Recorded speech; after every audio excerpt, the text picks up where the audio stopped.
বাংলাদেশ জামায়াত ইসলামী কেন্দ্রীয় সহকারী সেক্রেটারি ও সাবেক সংসদ সদস্য বলেন, স্বৈরাচার আওয়ামী সরকার গত ১৫ বছরের শিক্ষা ব্যবস্থা, অর্থনীতি, আইনের শাসন ধ্বংস করে দিয়েছে।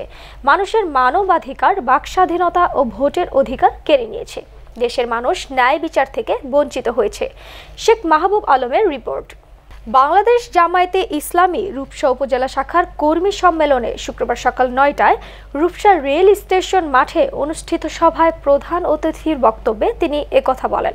উপজেলা জামায়াত ইসলামী সেক্রেটারি হাবিবুল্লাহ ইমনের পরিচালনায় রূপসা উপজেলা জামায়াত ইসলামী আয়োজিত অনুষ্ঠানে সভাপতিত্ব করেন উপজেলা জামায়াত ইসলামীর আমির মাওলানা লবিবুল ইসলাম। অনুষ্ঠানে বক্তব্য রাখেন রূপসা উপজেলা শাখার আমির মাস্টার মোহাম্মদ ফজলুল হক সহ সেক্রেটারি মাওলানা ইসমাইল হোসেন। বিশেষ অতিথি হিসেবে বক্তব্য রাখেন কেন্দ্রীয় সাংগঠনিক সেক্রেটারি মুহাদ্দিস আব্দুল খালেক, কেন্দ্রীয় কর্ম পরিষদ সদস্য মাওলানা আবুল কালাম আজাদ সহ বিভিন্ন নেতৃবৃন্দ ও সুরা সদস্য এবং কর্মীবৃন্দ উপস্থিত ছিলেন। সময় দেশের শান্তি শৃঙ্খলা রক্ষা, মানুষের ভোটাধিকার, মৌলিক অধিকার মানবীদের রক্ষার ক্ষেত্রে জাতি, ধর্ম, বর্ণ নির্বিশেষে সার্বজনীন কল্যাণ রাষ্ট্র প্রতিষ্ঠার জন্য জামায়াত ইসলামী সবসময় আপসহীন ভূমিকা পালন করেছে।